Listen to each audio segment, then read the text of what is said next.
Olá, boa tarde. Estamos em mais um Pingo de Liberdade, hoje, dia 17 de outubro, e depois de 2 semanas praticamente, aí, depois de furacão, viagens, etc., consigo reencontrar o Fernão Lara Mesquita num dia que tem muitas notícias internacionais, algumas coisas no Brasil. Como é que você está, Fernão, aí em São Paulo? Tudo bem, estou feliz de te ver vivo aí, Gerson, porque você tá rolando pela Flórida fora, né? Tá difícil. Mas, bom, agora você já está estabelecido aí, voltamos à quase normalidade. Mas Não, hoje é verdade. um dia feliz aí para a civilização, né? A eliminação desse sujeito aí do Hamas é uma vitória contundente, né? Realmente contundente, porque e aquilo lá já tava bastante depauperado, né, pela guerra, agora com a morte desse cara, que era realmente o chefão e o arquiteto daquela barbaridade do dia 7, né, é um grande avanço. Né?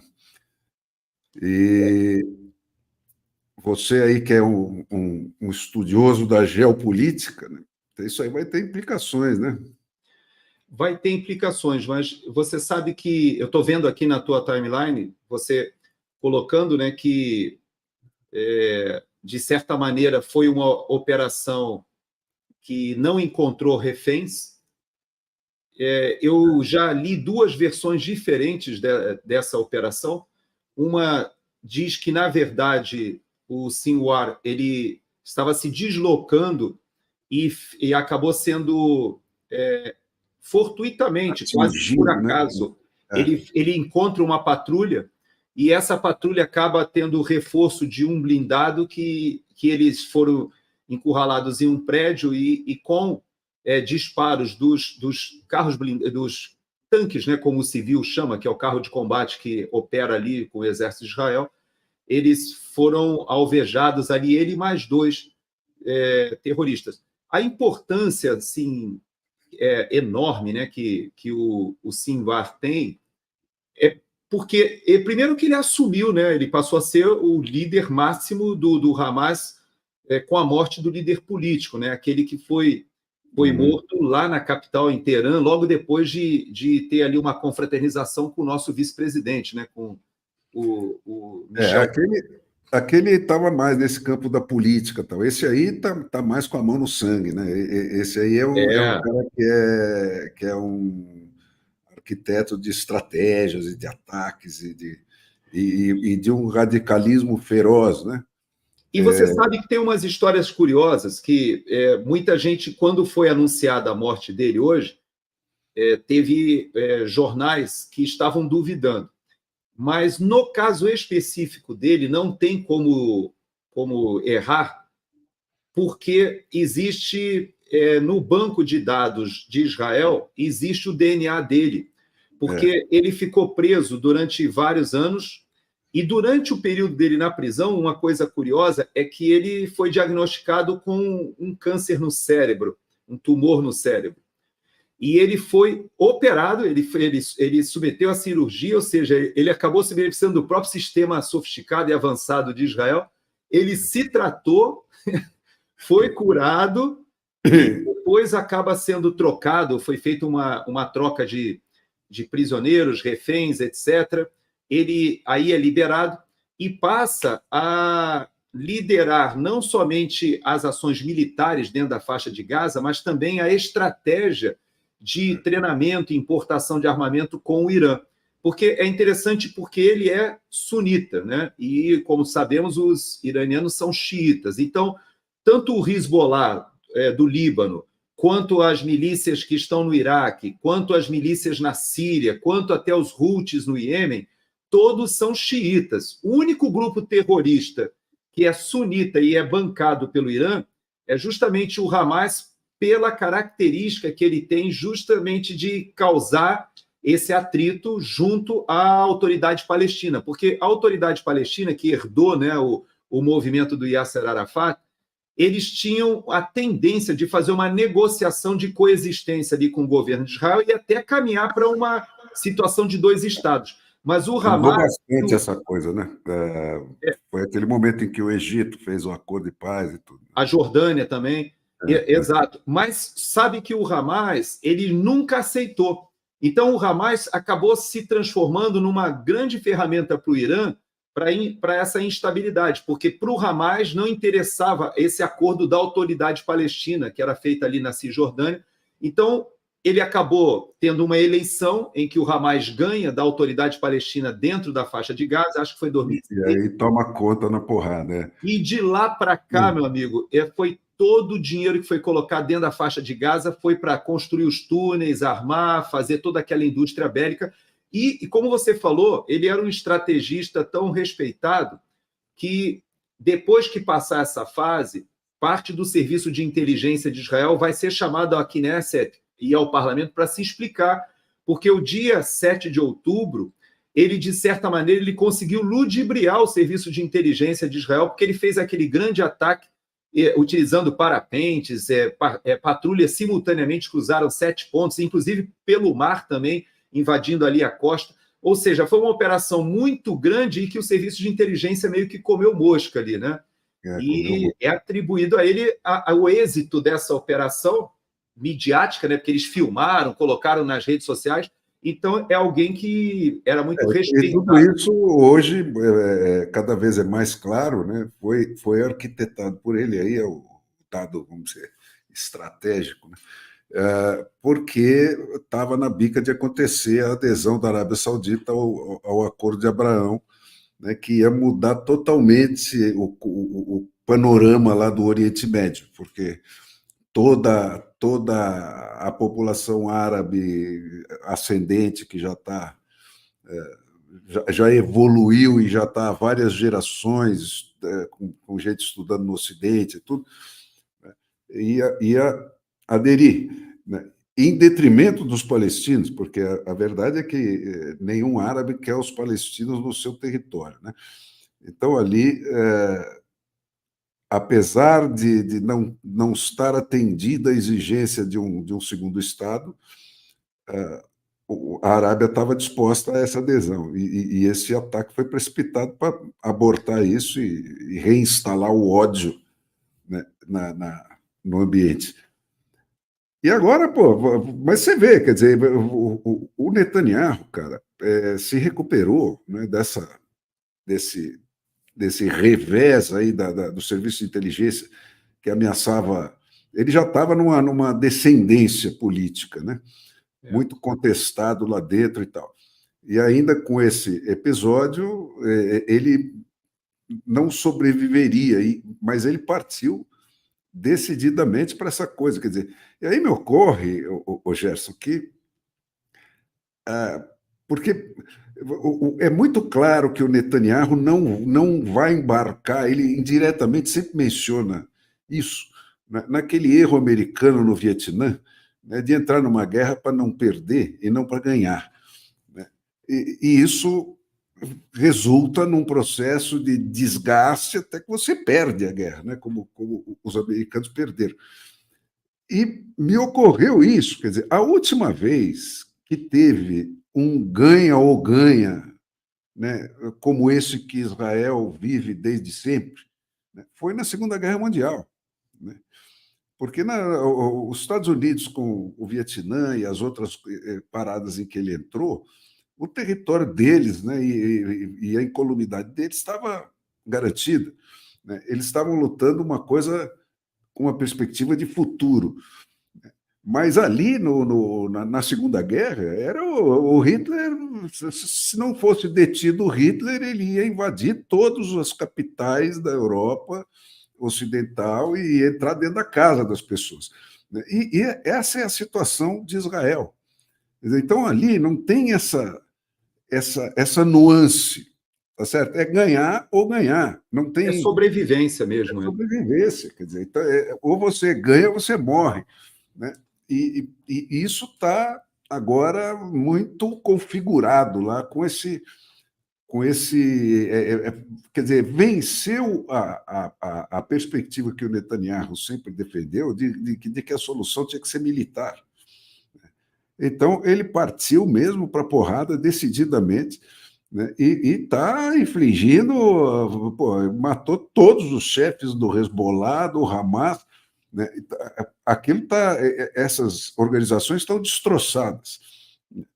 E aí, você fica se perguntando, né? Já falaram aí que tem um irmão desse Yahya aí, que é o Mohammed Sinwar, sei lá, né? Que é o chefe militar do Hamas, vamos dizer, e que é tão radical quanto o irmão, né? Mas tem um terceiro, que agora não me ocorre o nome, né? Que seria a segunda possibilidade de substituto, que é um cara já um pouco mais moderado, né? Então, isso pode sinalizar uma possibilidade de começar uma negociação. E do outro lado tem a questão do Irã, né? E esse bombardeio que você mencionou dos Estados Unidos lá nos Houthis, nessa mesma data, que foi ontem, né?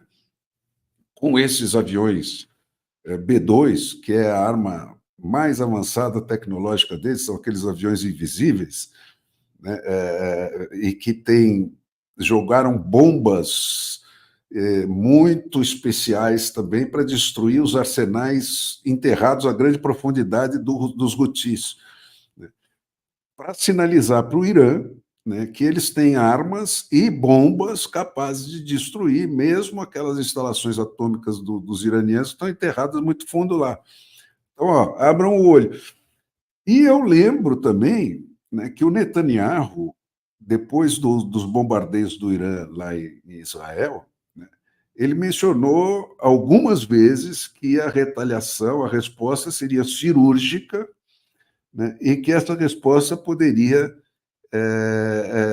matar o regime dos ayatolás. Então, eu imagino que eles estão pensando alguma coisa, algum tipo de ataque desses aí, né, para pegar os cabeças lá. Então, quer dizer, isso bota um quadro aí bem diferente, né, naquele panorama do Oriente Médio ali. É porque você veja que nós estamos praticamente há 3 semanas, 2 semanas e pouco da eleição aqui nos Estados Unidos, né?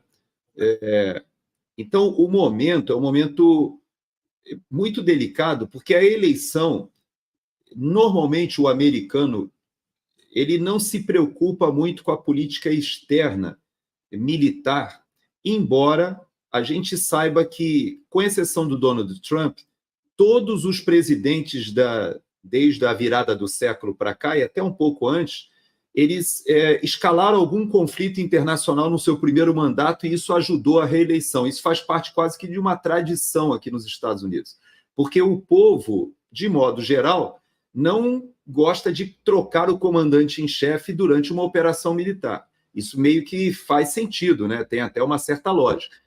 Mas o Trump foi o único que não fez isso. Ele não escalou nenhum conflito durante o primeiro mandato, até porque teve a pandemia, teve toda aquela questão. Agora, nesse momento, muita gente dizia que o Partido Democrata, com o risco de perder as eleições, ele escalaria o conflito para, de alguma maneira, se beneficiar disso. Mas está tão próxima às eleições que eu creio que o desgaste junto à opinião pública dos problemas internos aqui de economia, questão de imigração, tem uma série até de segurança pública, tem uma série de problemas internos para o americano que são mais relevantes do que os problemas externos. Mas, pela primeira vez, eu posso te dizer que eu tenho visto muita gente falar da política externa desde a saída do Afeganistão, que foi uma saída muito vergonhosa, vexaminosa, a guerra na Ucrânia, e agora esse recrudescimento do conflito no Oriente Médio, sendo atribuída a uma inabilidade da política externa do governo Biden. Isso foi uma das forças motrizes aí da campanha do Trump, né? Ele bateu nessa tecla o tempo todo, né? Dizendo que o mundo perdeu o respeito pelos Estados Unidos e tal, né? E atribuindo isso aqueles episódios que começam lá com a retirada do Afeganistão e, enfim, a política externa do Obama e tal. É um ponto, quer dizer, e se ele está batendo nessa tecla, é porque ele sabe que isso cola, né? Ele deve Cola. ter. Agora, Ele quando deve... você fala do novo momento, é interessante que Israel, primeiro que Israel é muito pequenininho, né? A gente olha, quando você fala da questão de sobrevivência, né? Israel realmente é um país minúsculo. Eu confesso a você que eu me surpreendi de percorrer Israel praticamente de norte a sul, leste a oeste, ali em horas de carro. Eu ficava assim, não é possível que seja um país tão pequenininho. Ele é pequeno e, apesar de pequeno, você vê que, nesse momento, ele está sofrendo ataque de 7 frentes diferentes, né? Então, essa frente de Gaza ali, você vê que, com a morte do Sinwar hoje, ontem, né, de ontem para hoje, praticamente a campanha militar na faixa de Gaza ela já entra numa fase agora que é aquela fase de reconstrução da faixa de Gaza e passagem da administração da faixa de Gaza para algum grupo que tem que ter algum árabe à frente. Ou o Egito não quer assumir. A Arábia Saudita, os países sunitas, eles querem contribuir com a solução, mas alguém vai ter que administrar. Israel não vai abrir mão da segurança, obviamente, mas A porque... expectativa é essa, né? Tanto lá quanto o Hezbollah tem uma oposição grande no seu próprio território, porque fizeram muita barbaridade lá, mataram um monte de gente, são totalitários, brutais, né? Matam gente na rua, tratam as mulheres daquele jeito, né? Os homossexuais, tudo aquilo que a gente já está cansado de ver. Quer dizer, esses povos estão dominados pelo medo, né? E, de par com o medo, com esses ódios que surgem dessas guerras. Porque, bombardeou aí, quando a conversa passa assim, você matou meu pai, né? Aí a racionalidade foi embora, né? Porque aí virar, você matou meu avô, e não sei o que lá, e aí... Né? E esse é o instrumento dessa gente. Quer dizer, o Hamas faz isso da forma mais tragicamente explícita, né? Com aquela coisa de botar as pessoas de escudo humano na frente, porque quanto mais palestinos forem mortos, melhor é para o Hamas. Então você vai matando essa possibilidade de ter uma liderança palestina mais moderada.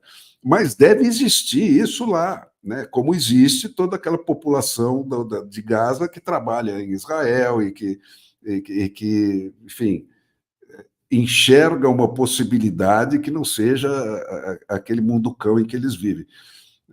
E isso também é verdadeiríssimo no Líbano.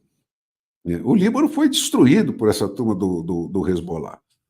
A personalidade do Líbano, como aquela Paris do Oriente Médio, tudo aquilo foi arrasado, foi varrido. Então, tem uma oposição lá. O difícil é isso, é como é que você consegue superar esse... Você viu a manifestação do descendente do Parlev, né, da família Parlev? É interessante que aqui nos Estados Unidos houve algumas manifestações em que a bandeira do Irã estava junto com a bandeira de Israel e o pessoal celebrando junto. Ou seja, eu achei interessante porque é a tendência, né? O mainstream jornalístico, às vezes, ele trata essa questão de guerra no Oriente Médio sem considerar que não é um bloco homogêneo, né? Não é uma coisa monolítica. O que a gente tem hoje aqui nos Estados Unidos dos persas, né? Dos Persians, eles são justamente aqueles que queriam ter uma boa relação com Israel. Eu me lembro muito bem desse Irã de antes dos ayatollahs, que era um centro de civilização dentro do ambiente ali do Oriente. Né? Era uma população muito ocidentalizada, as mulheres estudavam. Tá? Quer dizer, era outra coisa diferente dos árabes daquele tempo, né? E muito mais avançada, muito mais aberta. E aí eles se ufanavam, né? aqueles ayatolá, Eles se diziam, ele falava, nós não somos árabes, nós somos persas e nós temos uma herança cultural do Império Medo-Persa, de Dario, Ciro. Eles tinham assim, uma cultura muito sofisticada, né? E, tem. de repente, De repente isso cair na mão desses ayatolás, que é o suprassumo do avesso de qualquer civilização. Né? Os caras estão agora, no o século triste, né, é que esse XVIII. de repente que a gente está falando foi ali já na virada de 79 para 80. Né? Quantos anos nós já estamos nessa coisa, né? Então, é uma população que há mais de 30 anos. Isso me lembra muito, você sabe, o Haiti também, porque meu pai me contava, né, da missão que o Brasil teve na República Dominicana, ali na década de 50, 60. E é interessante que o Haiti, na época, era considerada a pérola do Caribe. O Haiti era todo arrumadinho, embora tivesse lá o Papadoc, lá tinha o ditador lá, que não era fácil. Ele tinha Pompom Makut. uma polícia na mão dele ali, que não era fácil, mas o país era todo arrumadinho. E o meu pai conta que uma das coisas que ele viu é que colegas dele que foram para a missão de paz tinham o leave, né, o arejamento, que a gente chama, o descanso, no Haiti, porque o Haiti era um paraíso, tinha clube mediterrâneo, era uma coisa bacana. Aí, quando eu fui ao Haiti, tinha invertido, né? Ou seja, o Haiti estava totalmente destruído e as tropas iam descansar na República Dominicana, que estava arrumadinha. Então, você vê que como é que muda, mas foram décadas, né, dessa transição. Esse é o problema que o brasileiro deve ter muito no seu horizonte. Né? Exato. Essas viradas de países duram décadas. Né? Depois, para desvirar, é uma encrenca. Não pode deixar começar isso. Exato. Mas olha lá, tem o Alan, nosso ouvinte aí, tá falando do voto pelo correio aí nos Estados Unidos. Eu acho que o voto pelo correio não é o problema em si, né? Tem até eu acho que Washington, né, é um estado onde só se vota pelo correio. Isso, primeiro, quer dizer, teve uma distorção desse negócio com a pandemia. Né? Se rebaixou uma porção dos cuidados que se tomava para que isso não fosse usado de forma fraudulenta. Né? E isso criou os pretextos que o Trump usou para contestar a eleição e tal. Mas o voto por correio em si decorre daquele fato de que na democracia verdadeira, né, não é que nem no Brasil que você vota no fulano, no Beltrano e tchau. Né? Eles votam em 50 coisas. Né? A cédula eleitoral tem 50 itens. Né? Eu estou aqui com... Só para você ter uma ideia disso que você está falando, olha aqui, ó, essa aqui são as orientações, né? E aqui, como você está falando, aqui na Flórida, praticamente todos os estados você pode votar pelo correio. Qual foi a distorção que o Alan está chamando a atenção e que é importante a gente lembrar? O voto pelo correio, aqui diz que você tem que solicitar para fazer o voto pelo correio aqui na Flórida, porque existem casos, você pode estar doente, você pode ser idoso, existem os militares que estão no exterior, votam pelo correio, diplomatas. Então, tem a legislação, diz quando é que você pode votar pelo correio. Qual é o problema o que foi que aconteceu na última eleição? É que, por causa da pandemia, o Trump ele já vinha alertando 8 meses antes, dizendo, olha, essa história de voto pelo correio vai dar problema. Por quê? Uma coisa é você ter um grupo reduzido de pessoas votando pelo correio. Outra coisa é você aprovar, como vários estados aprovaram, que todos poderiam votar pelo correio, porque aí aconteceu uma coisa interessante. O Partido Republicano estimulou as pessoas a comparecerem pessoalmente e o democrata disse, não saia de casa, fique dentro de casa com a sua máscara e vote pelo correio. Até aí você podia ter uma justificativa, mas qual foi o problema? É que não houve possibilidade das máquinas de conferência de assinaturas e perceberem se aquelas pessoas que estavam votando eram cumpriam a legislação eleitoral, porque foram milhões de votos que chegaram pelo correio, e não havia estrutura para tratar aqueles milhões de votos. Esse ponto da assinatura é fundamental, né, Gerson? Porque essa coisa do brasileiro aqui, né, o voto aí, esse jornalão que você vai preencher, leva a sua assinatura como um cheque. Exato. Né? E o secretário de Estado, que é o cara que confere as eleições, tem as assinaturas de todo mundo lá. E essas assinaturas são cotejadas, né? E existem regras precisas, né, para você poder contestar ou não uma assinatura. E se o cara contesta a assinatura, ele chama o dono daquela cédula e diz assim, olha, é você mesmo aqui que assinou isso aqui? O cara pode confirmar ou não. Né? Tem uma porção de procedimentos desse tipo. E tem também, aí estou respondendo um pouco para o Alan, né? Você teve, desde de 2022 para cá, né, milhares de leis de iniciativa popular e de ajustes dessa questão, né, para cercar esse frango, né? Criando normas de identificação para quem vai votar por correio. Alguns lugares puseram câmeras nas caixas que recebem só esses votos, para você verificar se o cara enfiou mesmo um voto, ou mais do que um. Então, tem uma porção de providências, são realmente milhares de leis. Eu ontem fiz uma live, a minha live com o Laudelino, sobre isso aí. Eu fiz uma pesquisa dos números envolvidos nessas coisas. Este ano, de forma geral, incluindo todas as instâncias de governo, teve 2.583 iniciativas e leis para tratar dessas questões, né, da identificação do eleitor, de quem pode, quem não pode votar, se o estrangeiro pode, se o estrangeiro não pode. E aí tem...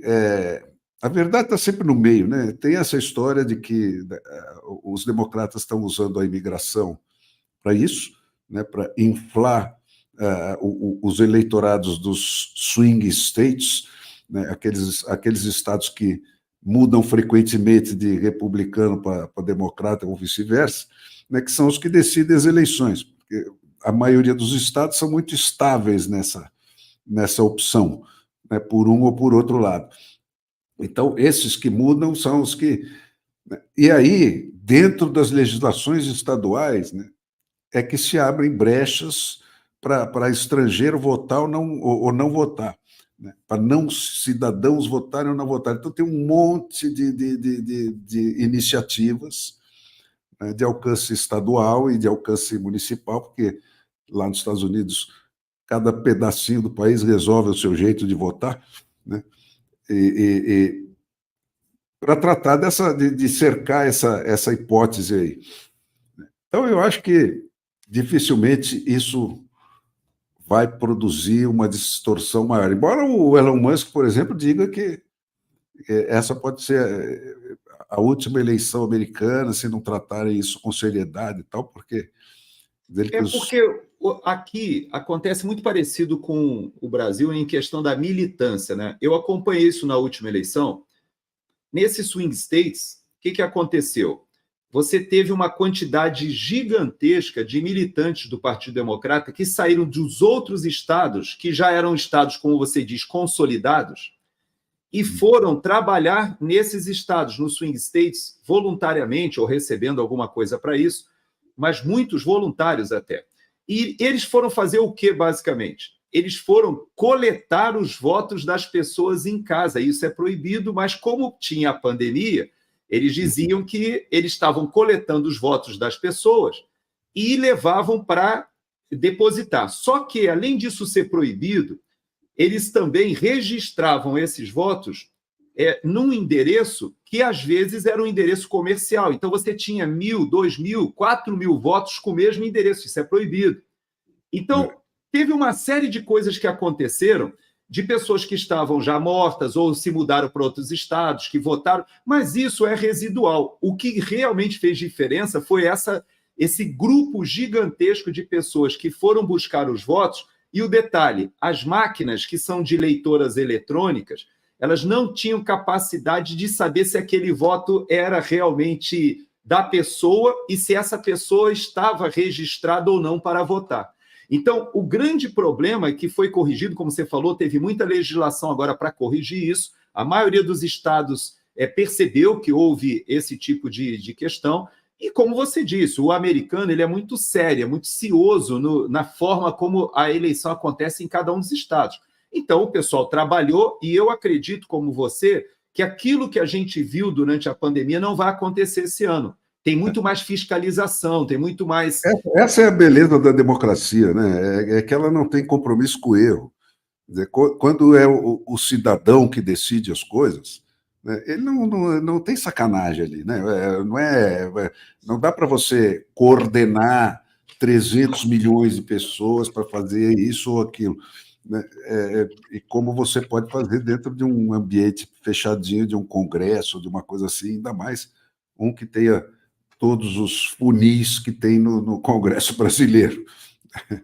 Teve outra live que eu recomendo para vocês assistirem no meu canal, que foi a conversa que eu tive com o Luiz Felipe Orleans, o deputado, sobre o funcionamento do Congresso, como é que funciona aquilo lá por dentro, né, e quais são as chances desse pacote que o STF chama de pacote anti-STF e eu chamo de pacote pró-democracia, né, que é um pacote que meramente reforça as leis que já existem, né, de contenção e delimitação do espaço do Supremo e que ele viola, né, porque as leis são vagas e permitem interpretações e tal. Então, esses pacotes que a parcela democrática do Congresso aqui armou, com 2 projetos de lei e 2 projetos de emenda à Constituição, né, aquele que acaba com os votos monocráticos e estabelece outras coisas, praticamente 100% do que está lá já é obrigatório para o Supremo Tribunal e já está até na lei orgânica da magistratura, para todos os juízes, né, inclusive os do Supremo. E ali você vê, quer dizer, nessa live você pode entender muito bem como é que funciona esse sistema de tranca, de criação de obstáculos para a vontade popular dentro do Congresso brasileiro. No sistema democrático americano é o contrário, né?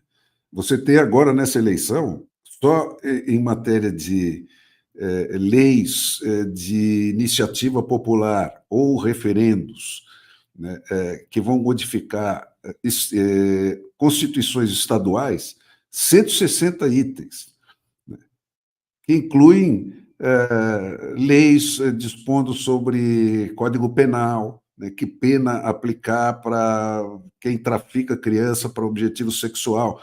Tem estados que estão votando isso, pena perpétua para quem fizer isso, né? Aumento do tempo de permanência na cadeia para quem for condenado ter direito à progressão, né? Todos os problemas que você vive aqui no Brasil, né, e que a gente fica aí implorando para um deputado, para alguém resolver para a gente, lá os caras resolvem diretamente. Eu vou te dar os exemplos que eu vou pegar aqui. Eu estou com um caderno eleitoral aqui da minha mãe, só para você ter uma ideia, né? Então, primeira coisa é que aqui tem os endereços para quem quer votar pelo correio. Você tem esse voto tem que ser antecipado, ele não pode ser enviado depois, ele tem que ser enviado com antecedência. Aí tem aqui os locais onde você pode entregar esses votos ou pode mandar para postar pelo correio. Agora, eu vou te dar aqui só alguns exemplos disso que você está falando. Olha aqui, ó. Aí tem aqui, primeira coisa, você tem que votar sim ou não, tá? É só sim ou não. Aí tem aqui, a primeira emenda da Constituição está falando especificamente aqui sobre o processo eleitoral. Então, está mexendo em alguma questão do processo eleitoral. A segunda coisa aqui está falando sobre questão de caça e pesca. Então, está mudando uma legislação específica da questão de caça e pesca. A número 3 está falando sobre a questão de marihuana, de maconha. Está falando aqui sobre uma modificação, se a população quer, sim ou não, se você quer aprovar ou não. A número 4 é sobre o aborto. Então, está especificando aqui qual é a proposta que foi feita de modificação e a população vai dizer sim ou não. Aí eu estou vendo aqui, a número 5 fala sobre questões escolares, dos conselhos escolares também. A número 6 já é sobre financiamento público de campanha, se deve ou não vir o financiamento público de campanha. Aí depois vem duas, que é só do condado aqui da minha mãe, que é Broward County, é diferente do condado onde eu morava em Palm Beach County. Então lá tem outras coisas diferentes do caderno da minha mãe. Então, aí depois é que vem os candidatos. É só para que a nossa audiência saiba, presidente e vice-presidente. Tem aqui, pouca gente sabe, mas tem 1, 2, 3, 4, 5, 6, 7, 8 candidatos concorrendo a presidente. Não é somente os dois que a gente vê do Isso na lista da Flórida, porque tem uma regra de que, conforme o número de votos que ele teve na primária, não sei o que, ele entra ou não entra na lista. Né? Em outros estados é diferente. Diferente. Então, tem menos candidatos. Só, os dois primeiros estão em todos. Né? Estão em todos. Mas é interessante, porque você vê que tem partidos que a gente nem ouve falar. Tem até um PSL aqui, que eu nem sei que tem um partido CPF, PSL. Bom, aí vem os senadores. Os senadores, eu estou vendo aqui, tem 1, 2, 3, 4, 5 candidatos. O senador que a comunidade brasileira aqui da Flórida está apoiando é o Rick Scott, do Partido Republicano. Aí você vê, os representantes, que são os deputados federais, eles disputam por distrito. E é interessante que é o voto distrital, que a gente briga no Brasil para ter o voto distrital, e é interessante que ele defende o seu mandato. A cada 2 anos ele tem que defender o seu mandato. Então, eu estou vendo aqui, tem vários distritos, né? E sempre tem um republicano e um democrata, às vezes tem mais de um, mas normalmente tem um republicano e democrata. E depois ainda tem eleição, para você ver, tem eleição para comissionados do condado, tem para o Tribunal Supremo, que você tem que dizer se você deve manter ou não no cargo a juíza Renata Francis e o juiz Meredith Sasso, se é para manter ou não. Também o Tribunal de Apelações, se você quer que o Burton permaneça e o Jeffrey permaneça, sim ou não. O juiz do circuito, do 10º Circuito Judicial também. O juiz do Tribunal do Condado tal também. E também ele diz ali Ou seja, é um monte de coisa que você tem que votar. E aí, uma das indicativos da fraude da última eleição é que esses milhões de cadernos que chegaram lá só tinham o Biden, a opção Biden, e não respondia nenhuma das outras perguntas. Então, esse também é um indicativo, porque, claro, tem americano que só quer votar para presidente? Tem, mas não é o normal. Que você leu e enumerou é o que o Luiz Roberto Barroso chama de retrocesso. Isso aí, nós vamos perder a democracia se a gente fizer isso. Nós temos que ter um sistema que se aperta o botão e em 2 minutos sai o resultado da eleição. Né? Senão você é um antidemocrático, porque você não resolve essas coisas todas que o Gerson está dizendo aí, que a mãe dele vai ter que resolver, porque ela é uma cidadã americana. Cara, essa é a condição, quer dizer, dessas... Outro detalhe, né? Dessas 160 questões que vão entrar só para os níveis estaduais, né? Se eu incluir o resto, são milhares.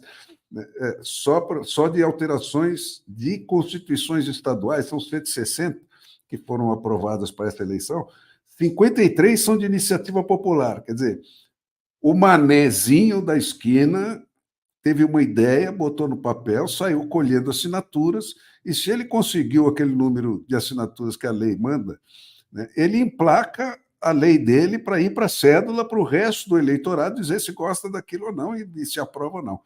53 são assim. E 108 são o que eles chamam de referred, né, que são propostas que os legislativos fazem para os eleitores, né, de coisas que eles tiveram ideia de mudar ou de propor. Mas eles não resolvem nada eles lá sozinhos. Né? Eles vão propor isso para o eleitor, vai para a cédula. Né? E em vários estados, quer dizer, questões, por exemplo, como tributos, impostos, nem pensar em aprovar qualquer coisa dentro. É proibido aprovar isso no legislativo. Tem que ser IPTU, Fernando, pelo povo diretamente. O IPTU, que a gente chama de Property Tax aqui, é interessante que todo ano eu recebo o IPTU, né, o Property Tax do meu apartamento, e é interessante que você vê ali o orçamento do ano passado, quanto você pagou, e a proposta orçamentária para o ano que vai entrar. Aí eles têm assim, quanto você vai pagar se a proposta for aprovada e quanto você vai pagar se ela não for aprovada. Aí, normalmente, faz uma variação, às vezes, de $40, $50, às vezes chega a cento e poucos dólares. Mas aí tem as propostas ali. Aí tem questão de biblioteca, parque público, mais uma estação de corpo de bombeiro. Aí tem as coisas que você tem que decidir se você quer aprovar ou não para a tua área, para o teu condado. Então, e você que vai pagar, porque eu aí que vou pagar. Aí, tem um aumentozinho no IPTU para pagar essa conta aí. Então, realmente... Agora, isso, cara, não é essa porcaria que a gente ouve aqui do Supremo Tribunal. Então, mas já que você colocou no Supremo Tribunal, uma das coisas que me chamou a atenção é que você falou sobre democracia, mas a palavra que mais me chocou do Barroso foi quando ele diz que ele precisa recivilizar o processo no Brasil. Né? É isso aí. Isso me chocou muito, porque... índios primitivos que precisamos ser civilizados por aquele homem sábio. Civilizado. Aí eu fico pensando, né? Ele deve achar que a nossa sociedade aqui nos Estados Unidos é uma sociedade incivilizada porque demora, às vezes, 1 semana, 2 semanas para saber o resultado de uma eleição. Você vê que em Los Angeles, eu até contei isso para você, na última eleição, o meu irmão mora na Califórnia, né? E pela primeira vez em décadas, tinha um candidato, vamos dizer assim, mais moderado, mais parecido com um candidato conservador, que tinha chance de ganhar a prefeitura de Los Angeles. E a gente estava torcendo, porque Los Angeles já vinha de vários mandatos com os prefeitos lá meio radicais aí, que estragaram a cidade. Bom, sabe quanto tempo demorou para a gente saber o resultado? Quase 1 mês, foram 3 semanas, quase 4 semanas, porque teve que ter recontagem, vários locais da cidade, o pessoal pediu a recontagem. Cada item dessa cédula é dirigido para um pedaço do eleitorado. Então, o cara tem que conferir se todo mundo que votou ali é o cara que deveria votar ali, né? Se tem alguém que não é daquele distrito, se não sei o quê. São N cruzamentos que o conferente tem que fazer, né? Além de conferir a assinatura, em primeiro lugar, do conjunto todo, depois a votação de cada uma dessas coisas tem que ser apurada, né? E tem que ser apurado se quem votou é quem deveria votar, ou se tem algum contrabando nisso.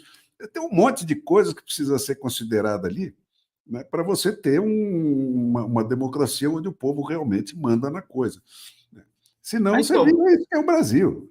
Então, aí você vê como isso é uma coisa que choca, né? Eu já falei aqui no programa, quando eu fui a Israel lá na Knesset, eles me falaram isso também, né? Que eles ainda usam o voto em cédula por receio da questão da fraude eletrônica. Isso em Israel, que a gente está vendo aí que está no estado da arte da tecnologia de controle, até mesmo informacional. Agora, aqui nos Estados Unidos, e aí eu queria te fazer essa provocação, é que você que é da área do jornalismo já não está passando assim incólume isso que está acontecendo no Brasil com o Supremo Tribunal Federal. Quando o ministro Barroso, que é o atual presidente, ele parte do perdeu Mané para o nós derrotamos o bolsonarismo, para dizer que a Suprema Corte assume um papel político, e agora chega ao ponto de dizer que a Suprema Corte está acertando e time que está ganhando não se mexe, e que o que se deseja seria um retrocesso civilizacional, né, da civilização brasileira. Eu queria te provocar com essa matéria que foi feita aqui, deixa eu até botar melhor aqui para a nossa audiência ver, que foi pelo New York Times essa semana, e que faz essa pergunta, né? A Suprema Corte brasileira, ela está salvando a democracia ou ela está ameaçando? Ou está ameaçando? E essa matéria do New York Times foi uma matéria muito interessante. Aqui eu não tenho como colocar aqui, porque é uma conta que eu não faço, eu não sou assinante do New York Times, até porque o New York Times ele é um jornal bem enviesado, né, de esquerda, mas eu li a matéria inteira. E, Fernão, eu quero te dizer que eu fiquei perplexo com esse jornalista, eu até faço questão de colocar o nome dele, porque você que é um jornalista de de raiz, né? Você sempre me fala sobre isso, né? Que a gente tem que dar o crédito para quem fez o trabalho. Chama-se Jack Nickas. E esse jornalista, ele fez uma matéria muito, muito minuciosa. Ele começou falando do Daniel Silveira. É o correspondente deles aqui ou não? Eu não sei se ele é o correspondente, mas ele fez essa matéria em Brasília. Ele entrevistou ministros do Supremo, entrevistou procuradores, entrevistou juízes e entrevistou, obviamente, atores políticos para poder escrever essa matéria. E ele começa tratando do caso Daniel Silveira. É o primeiro caso que ele trata, porque isso, como americano, é uma coisa que choca você ver um parlamentar preso por um crime de fala, né? Um crime... Essa semana, o Flávio Dino soltou a polícia em cima do Van Hatten, do Van Hatten, no discurso que ele fez no plenário. Por um Exato. discurso que ele fez no plenário. Isso, para um americano, é absolutamente inconcebível. Inconcebível. Tá ali, quer dizer, o representante do povo é sagrado, né? Porque não é ele, ele não é uma pessoa, né? Ele é representante de um número X de cidadãos. E ele está falando por esses cidadãos. Então, quando você cala um cara desse, você calou um pedaço do país inteiro. Então, isso, Gerson, o New York Times, apesar do enviesamento dele, né, ele ainda faz bom jornalismo, principalmente quando são questões que não envolvem a batalha ideológica daí, né? Então, eles têm os critérios e as normas de apuração e de ouvir todas as partes, etc., ainda funcionam lá, né? E especialmente o New York Times faz sempre matérias muito caudalosas, né? As matérias do New York Times são sempre enormes, porque é um padrão deles, né? E isso exige mesmo apuração, até trabalho, não é? Então, essas matérias deles fora desse ambiente da luta ideológica daí, em geral, são bem feitas, né? E o resto do problema da imprensa que você falou, quer dizer, que os Estados Unidos começam a ter manifestações da mesma doença brasileira, né? Isso é umbilicalmente ligado com a crise da imprensa. A internet matou a imprensa local aí, né? E, como você vê, pelo que você descreveu aí da cédula americana, quer dizer, a política local, as decisões locais, né, são as mais numerosas e aquelas que afetam diretamente a vida do eleitor, ali, na hora, materialmente, tá certo? Ele está decidindo coisas sobre o carro da patrulha de polícia da rua dele, coisas assim, né? A escola do filho dele, se vai comprar um terreno para fazer uma praça da cidade dele. Quer dizer, então, essa imprensa da pequena localidade americana, que era uma tradição do país, quer dizer, qualquer cidadeca americana tinha dois jornais, 3, 4 rádiozinhas, né, que cuidavam disso, né, de fiscalizar os políticos locais e informar a população do que estava rolando para ela poder votar nessas coisas conscientemente. Quando a internet matou o business da imprensa, né, e na sequência se criou o pânico com a entrada da competição da China, e se rebaixou totalmente a política antitrust aí dos Estados Unidos, o capítulo mais severo da política antitrust era o que se referia à imprensa, né? Proibia a propriedade cruzada de rádios, jornais e televisões. Quem tinha uma coisa não podia ter a outra. Proibia o monopólio de informação nos lugares. O cara que chegava a um número X de ouvintes era obrigado a vender para um concorrente, e assim por diante, por causa disso, porque eles sabem que aí é o nervo da democracia. E essa imprensa foi massacrada e continua sendo massacrada. E eles rebaixaram todas essas leis aí nos Estados Unidos, principalmente a da imprensa. E a imprensa passou a ser esses conglomerados corporate.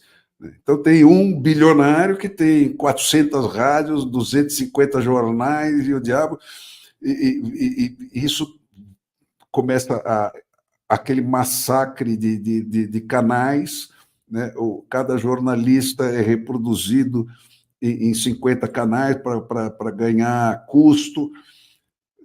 E isso tá matando, isso é uma baita ameaça para a democracia americana, né? Porque até a internet se estruturar, né, para agir com critérios, né, institucionalizados, como a imprensa chegou a ser, a imprensa virou um poder da República porque ela funcionava dentro de regras que todo mundo conhecia e podia conferir, né? Pô, esse cara está entortando, ele só ouviu uma parte, tal.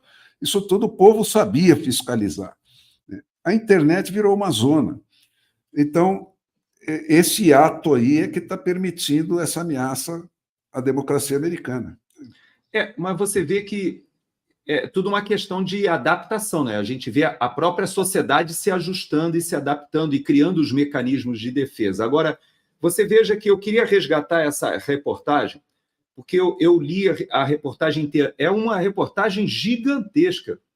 E a nossa audiência aqui já me informou que sim, ele é um correspondente do New York Times no Brasil. Então, é alguém que acompanha bem a nossa política. Mas eu achei interessante porque ele detalhou, e eu não tive como comparar com essa expressão que o ministro Barroso fez sobre a questão de recivilizar, né, o processo político e democrático no Brasil.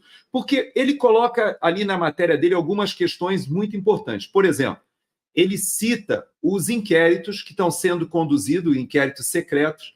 Ele vai à origem, lá na questão do amigo do meu pai, do Dias Toffoli. Inclusive, ele só cita praticamente 2 ministros da Suprema Corte, o Dias Toffoli e o Alexandre de Moraes, na matéria inteira.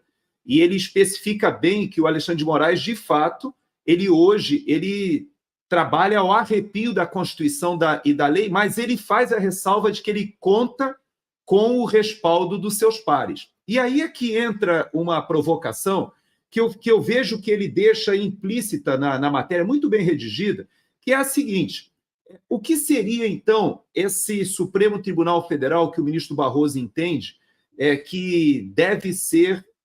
e até o Gilmar Mendes também fez uma declaração essa semana dizendo que a maioria da população é beneficiada por esse Supremo Tribunal Federal, segundo ele, né? Agora, o que seria o Supremo civilizado, segundo essa matéria? E ele coloca essas questões.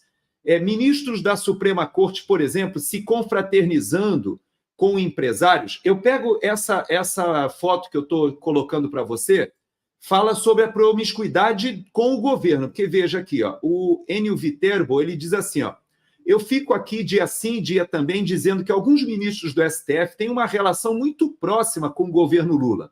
Daí queria trazer para vocês essas fotos de um camarote agora do estádio Mané Garrincha, tiradas durante o jogo da seleção brasileira. Nessas fotos estão Paulo Pimenta, da SECOM, o Jorge Messias, da AGU, o Alexandre de Moraes, do STF, o Gilmar Mendes, do STF, o Flávio Dino, do STF, e o Cristiano Zanin, do STF. São 4 ministros do STF e 2 integrantes do governo Lula. Obviamente, durante os 90 minutos de jogo, nenhum assunto de política foi tratado. E com certeza que esse camarote não foi comprado por nenhum deles.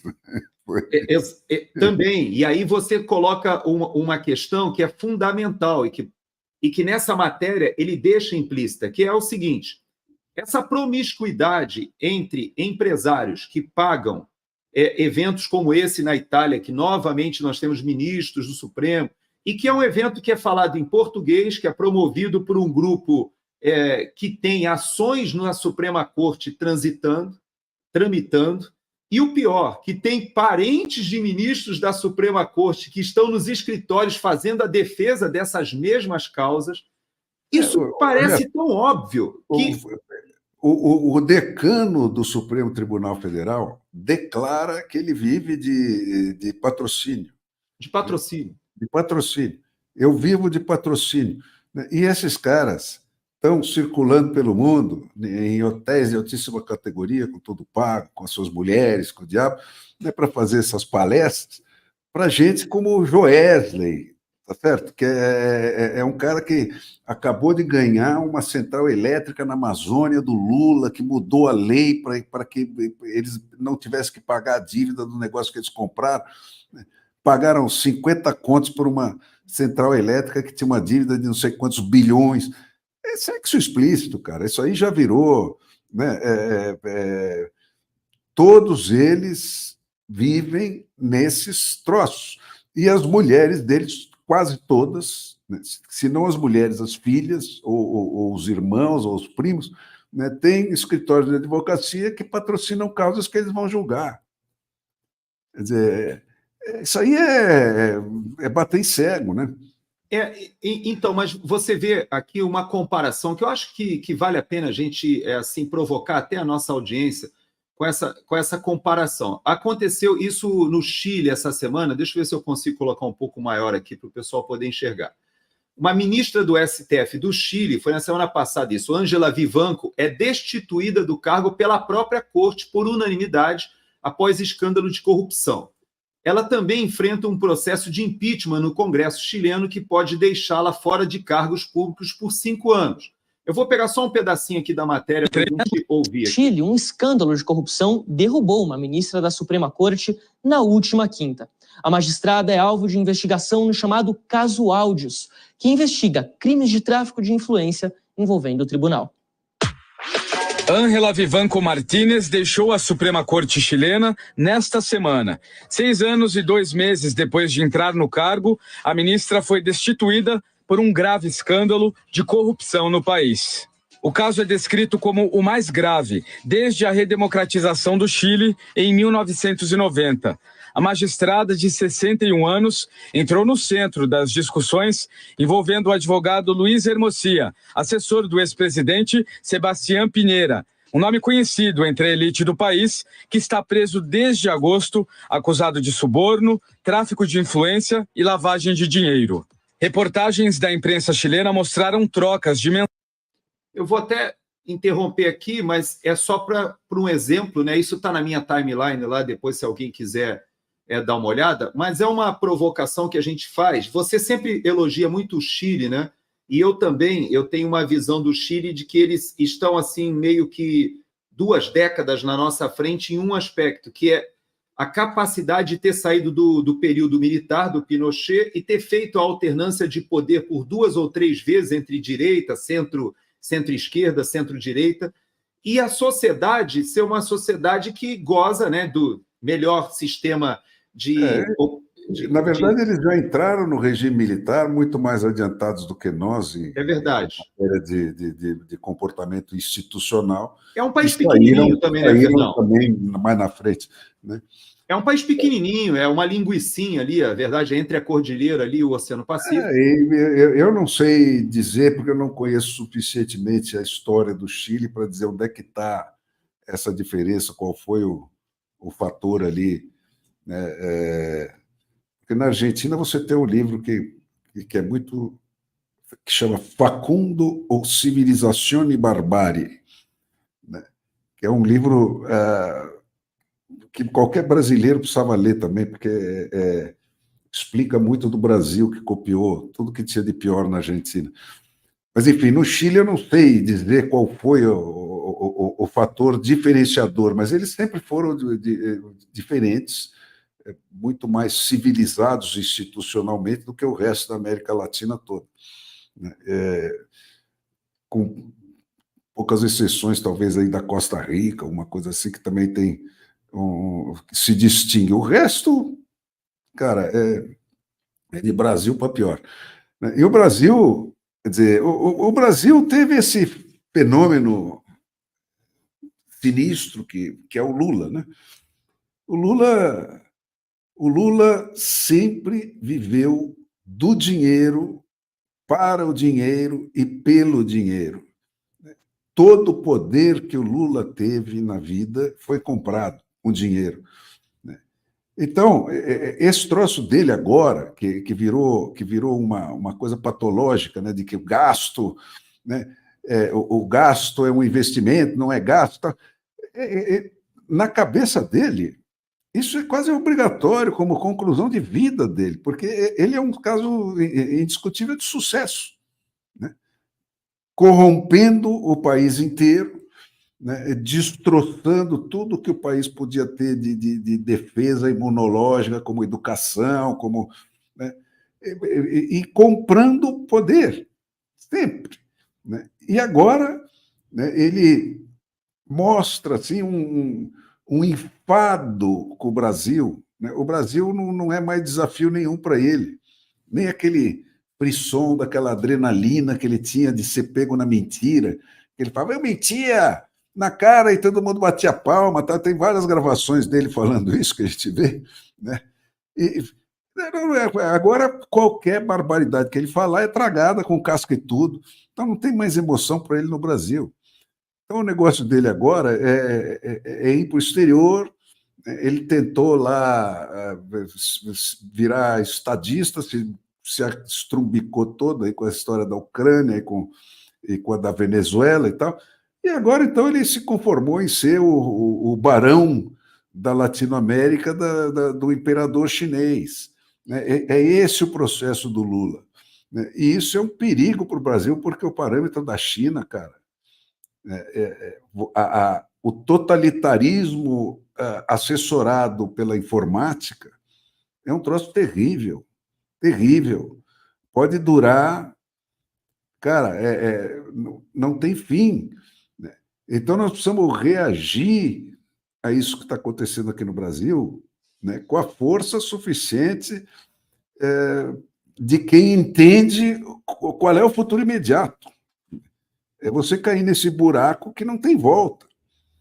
Você fica depois gerações ali arrebentadas, e quando você quebra a memória viva da condição anterior, onde você tinha um mínimo de elementos de democracia e de defesa pelo direito e de algum nível de devido processo e tal, quando você perde essa memória, cara, não tem mais recuperação.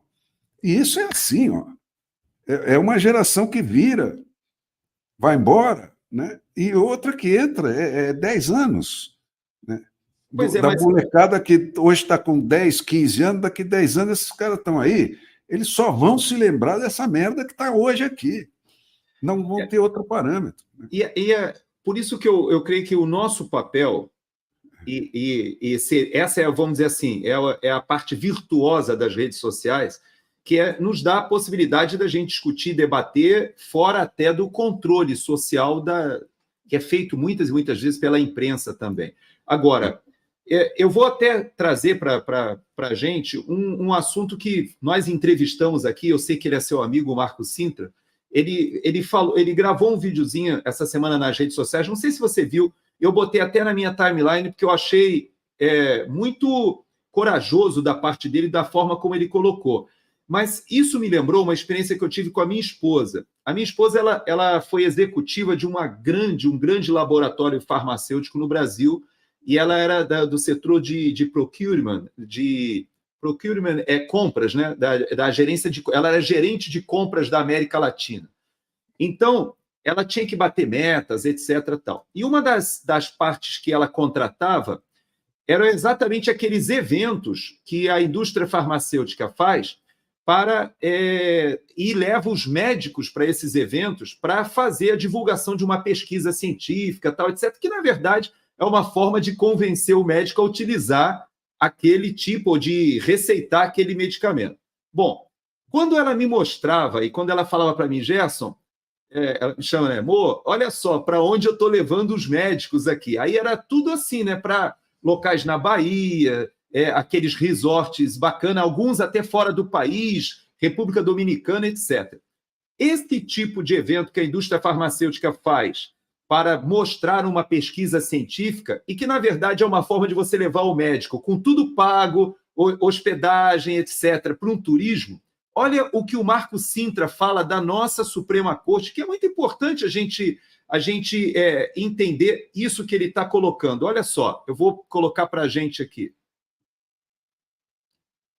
Não é novidade para ninguém essas reuniões feitas pelas grandes empresas de lobby institucionalizado, Eles convidam empresários e as mais altas patentes da vida pública brasileira para se reunirem para falar sobre problemas brasileiros, mas não no Brasil. Curiosamente, não, eles vão para o exterior, vão para Londres, para Nova York, para Paris, ficam nos restaurantes mais caros, voam provavelmente em classe executiva. Enfim, é uma festança e, pior ainda, eles vão para falar entre nós brasileiros. Falam português, discutem questões brasileiras e gastam fortunas no que é um misto de turismo com lobby. Essa é a realidade. E, curiosamente, o Supremo Tribunal Federal soltou uma nota, segundo a imprensa, dizendo que não há um tostão de dinheiro público nisso. Antes tivesse dinheiro público, porque não havendo dinheiro público, está claro que isso é um presente, que isso são benesses oferecidas aos nossos ministros. Antes fosse o dinheiro público, porque aí teria um processo, teria uma justificativa, teria uma análise do Tribunal de Contas para justificar as despesas, mas não. Alegando que não há dinheiro público, tudo vale receber presente. O político tem que ter decoro, tem que ter recato. Eu acho um absurdo isso que está acontecendo, e mais ainda, isto é uma confissão de que estão recebendo benesses, presentes, estão sendo agradados numa festança, numa bonança que dura dias no exterior, nos melhores hotéis e nos melhores restaurantes. Não há dinheiro público diretamente envolvido, mas indiretamente, minha gente, acredite, há muito dinheiro público envolvido. Eu só discordo aí, o Gerson, dessa expressão que ele usou. O político tem que ter decoro e recato. Não, tem que ser imposto ao político decoro e recato, né? Como acontece aí nesse caso da ministra do Supremo Tribunal do Chile, que você acabou de mostrar. Quer dizer, faltou decoro, a senhora não teve decoro e recato? Fora, né? Fora do tribunal primeiro e para dentro da cadeia, eventualmente. É assim que você consegue fazer um país virtuoso, entre aspas, né? Porque a humanidade é o que é, né? E a democracia é preciosa porque é o primeiro regime que leva isso em conta absolutamente. Pois mas você veja que o que eu achei interessante da provocação do professor Sintra é que ele toca na ferida de uma questão que deveria ser uma questão ética tão óbvia, tão evidente, que os próprios ministros da Suprema Corte deveriam promover uma autocontenção. Mas você sabe qual foi a resposta do Gilmar Mendes em relação a essa provocação? É dizer que, eu acho que o ministro Barroso também falou algo parecido, é dizer que existe um preconceito da sociedade brasileira para com o empresariado, porque o Gilmar Mendes, de certa forma, ele é um empresário do setor de educação, faz esses eventos do Gilmar Palusa lá em Portugal já há várias edições, né, juntando a questão da faculdade de justiça dele, etc. Agora, parece que a gente olha isso para outros países, a gente deu o exemplo do Chile, mas qualquer país minimamente decente, você enxerga que há um conflito de interesses nessas questões, nessas viagens, né? Pouca gente pergunta, você quer ver uma coisa? Aquela questão que aconteceu com a família Montalbani lá na Itália, quase ninguém perguntou o seguinte: o que o Alexandre de Moraes estava fazendo na Itália? E ele não estava sozinho, porque o Gilmar Mendes... Estava vivendo de patrocínio. E o Gilmar Mendes foi convidado para o mesmo evento que o Alexandre de Moraes foi. E era um evento da indústria farmacêutica, só dou essa dica. Então, ele foi para lá fazer uma palestra, recebeu uma série de, como o próprio Sintra diz, e essas palestras, essas viagens... Toda semana, Gerson, eles julgam causas de bilhões dessas indústrias farmacêuticas e desses caras todos que estão convidando eles, passando a mão na bundinha deles. Exatamente. Então, isso é tão evidente que fica difícil você colocar essa sua alternativa que você colocou, porque eles são os próprios julgadores de si mesmos. Porque isso que a gente viu no Chile, que por unanimidade os juízes expulsaram uma juíza corrupta, isso no Brasil seria impossível porque existe não só um corporativismo.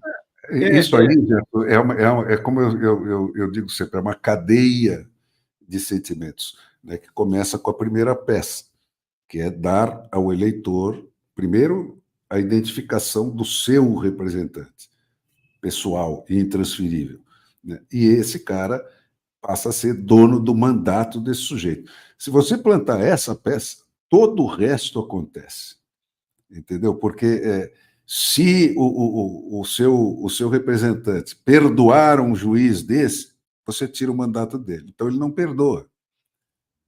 Ele vai lá, é porque ele sabe que o mandato dele depende disso, ele vai lá e cumpre a regra, né? Então, tudo volta para o mesmo ponto. Quer dizer, eu às vezes falo, porra, eu estou ficando repetitivo. Não, é porque é isso aí. Se não der o primeiro passo, que é o voto distrital com recall, nada do resto acontece. Aí fica nessa discussão. Ah, não, ele é virtuoso, ele não é virtuoso. Ah, eu sou mais honesto, eu sou a solução, né, porque eu ainda não passei pelo poder, então você não sabe nenhuma sacanagem que eu fiz na vida. Nós ficamos nessa discussão eternamente, quando a única coisa que importa é essa, é você plantar você dá este poder ao manezinho lá com o vereador dele. Se você fizer isso com o vereador dele, esse impulso positivo se transmite para toda a cadeia das instituições. Porque é isso, cada um desses pequenininhos tem um papel de fiscalização de alguém um pouquinho maior e assim por diante. Então, se o primeiro está com o dele na reta, né, todo o resto fica na reta. Ou aquele cara se suicida, né, como político, né, aquele primeiro da fila. Então é isso, cara. O Chile, você viu esse episódio todo das constituições lá, né? A Constituição vai para o povo dizer, topa ou não topa essa Constituição? Então, eles seguram esse poder na mão deles até hoje. Tendo passado por regime militar, pelo diabo, eles hoje ainda, debaixo de um governo de esquerda, né, e é uma esquerda democrática, é um cara que faz esse jogo sendo de esquerda, né, apoia esse jogo, joga dentro da regra. Por quê? Porque o eleitor chileno tem algum poder que nós não temos, né, que é esse, de recusar uma Constituição. Digo, não, essa porcaria aí com 400 itens, quer dizer, como é que o Brasil pode funcionar? Se você falar, bom, se você tivesse um bando de vestais no Supremo Tribunal, né, com uma Constituição que tem 250 capítulos, artigos, e 140 e tantas emendas, quer dizer, quase 400 itens, né, sobre os quais o Supremo Tribunal tem a função de dizer sim ou não, ele tem a função de dizer sim ou não sobre tudo, porque são 400 itens. Pô.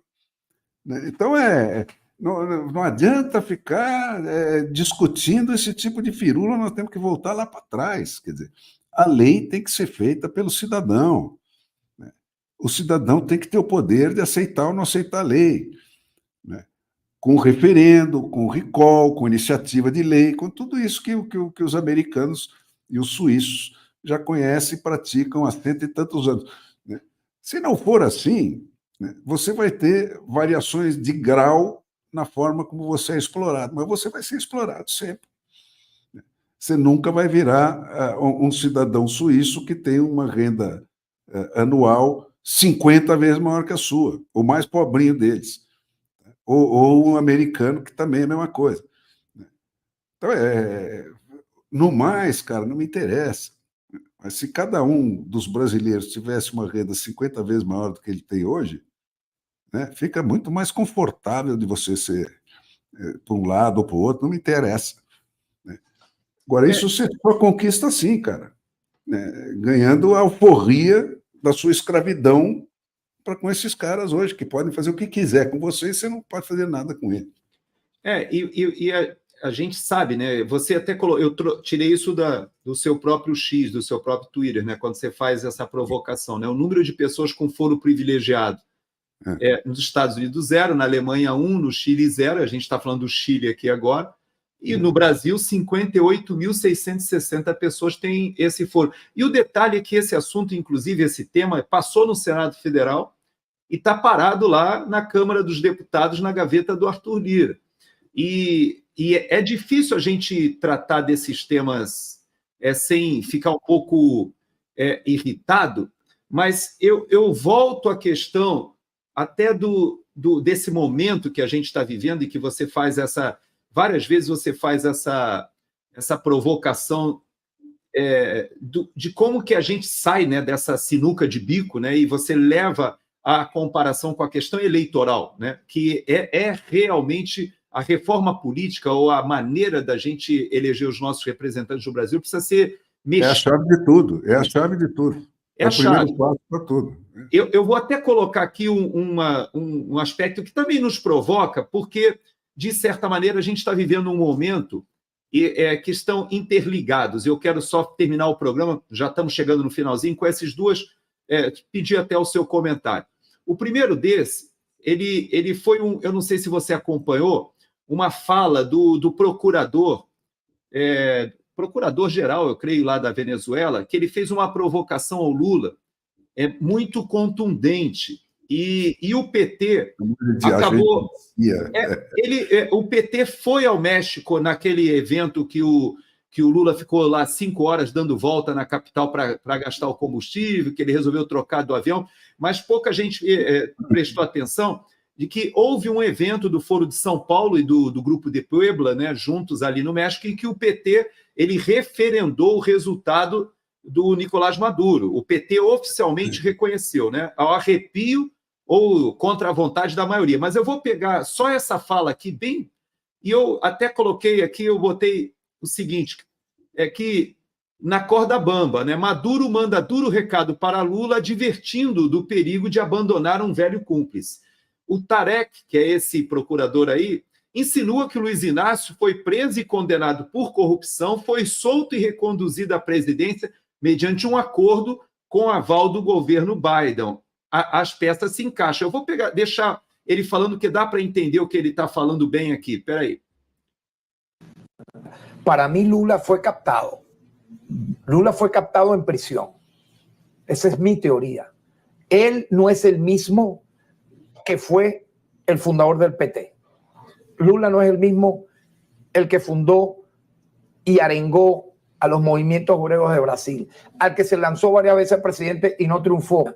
Pero el Lula que va preso por corrupción y que de pronto aparece habilitado como que no hizo nada, gana la presidencia, pero usted ganó, señor Lula, tanto que se mete en los asuntos internos de Venezuela, se lo digo, usted ganó porque un tribunal electoral determinó su victoria a través de una sala electoral. Lo que en Venezuela... Vou até cortar aqui, né? Porque... É tudo encenação isso aí, Gerson. Exato. Encenação. Porque, pô, né, é como você falou, lá no México, a pretexto de visitar, de acompanhar a posse da presidente esquerdista lá, né, eles estavam numa reunião no Foro de São Paulo que estava aprovando a ditadura do Maduro. Agora, você acha que o PT respira sem a ordem do Lula? Não existe, tá certo? Então, o Lula fica fazendo esse cu doce aí com o Maduro, né, porque ele ainda não está com a sua ditadura consolidada a ponto de poder relevar isso aí. E toda a turminha fica enchendo essa bola. Esse cara aí está fazendo um discurso para venezuelano, né? Agora, para brasileiro acreditar nisso, quer dizer, o Lula está sustentando o Maduro desde sempre, né? Desde sempre. Mas estendeu o tapete vermelho para ele aqui e tal. Você acha que mudou alguma coisa depois daquela eleição fajuta? Ele que ensinou o cara a fazer eleição fajuta. E ainda dizendo para ele, olha, você precisa aprender a mentir melhor, tá? Você está mentindo muito mal. Então, cara, tudo isso é encenação. pura basófia. O Lula, hoje, é um lacaiozinho da China. Eles transformaram os BRICS num brinquedinho da China, né, e da Rússia, né, e está lá associado, botando para dentro dos BRICS tudo que existe de pior na humanidade, né? Venezuela, tudo que agora o Afeganistão, o Talibã quer entrar lá, né? Cara, é com isso que nós estamos associados, né? Então, o brasileiro não tem direito de ter dúvida nenhuma sobre o que está acontecendo aqui, né? Nós estamos virando a Chinazinha do Sul, né? O Lula tinha essa pretensão de ser alguma coisa internacional, já viu que não dá, então ele está contente de ser o barãozinho do imperador da China aqui na América Latina, né, e ficar cagando regra para todo mundo que ele criou aí no Foro de São Paulo. Essa é a realidade. O resto é tudo para enganar trouxa. E o finalzinho aqui da nossa live, eu queria até deixar um esclarecimento para a parte da nossa audiência que nos acompanha. Nós tivemos o privilégio, né, de entrevistar aqui o desembargador Sebastião, que eu, inclusive, quero trazer de novo aqui, nessa nova fase que a gente está vivendo no país, porque ele praticamente se dedicou à defesa do Felipe Martins, ele está se dedicando a enfrentar, né, realmente como um advogado. Agora, nós continuam torturando esse Felipe Martins, cara, que tem impressionante. Todas as provas do mundo de que tudo que acusam ele é falso, né? E ele está de tornozeleira eletrônica. Ele está com kit de ditadura. Está ali com kit de ditadura, sem rede social, tornozeleira eletrônica.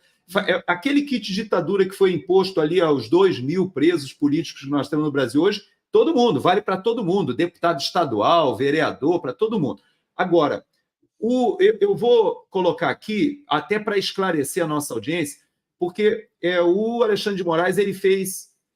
o mainstream disse que ele determinou a extradição. Ele não tem autoridade de determinar nada. Ele fez o seguinte, ele mandou para o Ministério da Justiça uma ordem do Supremo Tribunal Federal para que o Ministério da Justiça solicite a extradição, seja da Argentina, do pessoal que foi para lá, seja do Oswaldo Eustáquio lá na Espanha.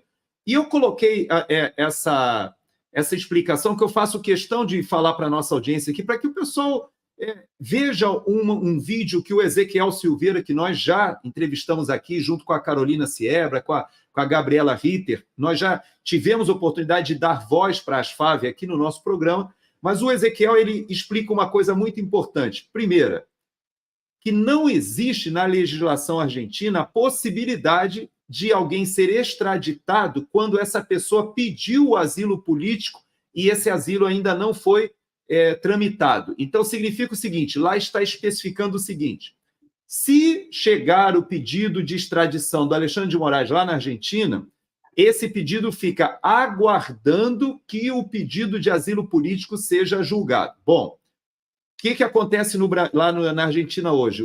Tem, sei lá, 400 pessoas que foram para lá, arrancaram a tornozeleira, se rebelaram contra o kit de ditadura e foram para lá.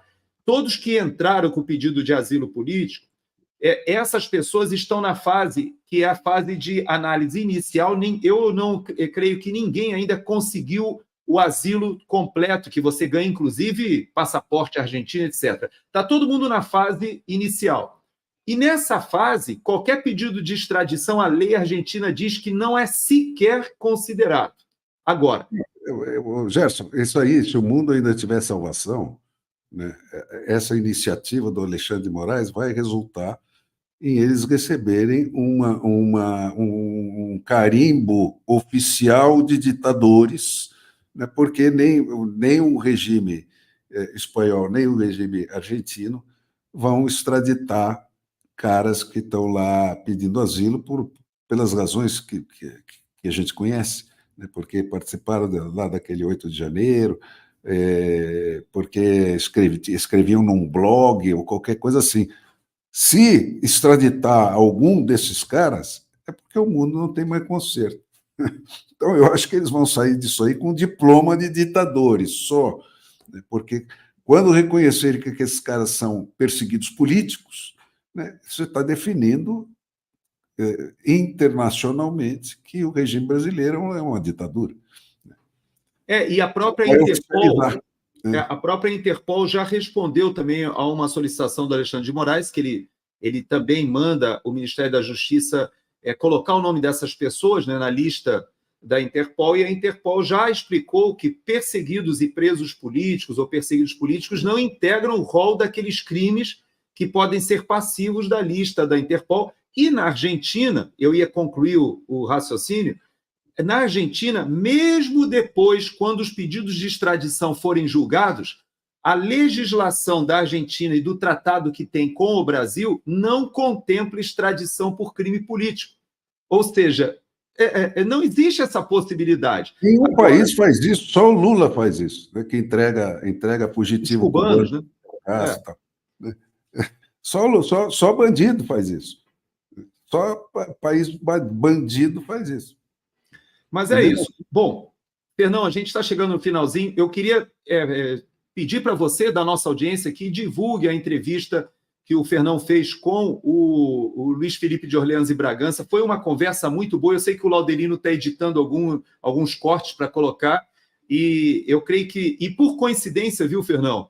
Eu estarei daqui a pouquinho com o Luiz Felipe no Braddock Show. Hoje eu estou no Braddock Show às 8 horas da noite, aí no Brasil, 7 daqui dos Estados Unidos, e por coincidência eu nem sabia, eu fui ver ainda agora o card e vi que o Luiz Felipe vai estar com a gente. Então eu vou aproveitar, vou dar uma olhada na tua entrevista, que eu ainda não assisti, para pegar umas dicas ali do que eu posso perguntar para ele, dar umas alfinetadas lá no Luiz Felipe, que é um ótimo deputado, é alguém que tem uma capacidade não só de olhar a situação política do país, mas tem bagagem cultural para ver o que está acontecendo no mundo também. Comparar, né, isso com o mundo e tal, isso, exatamente.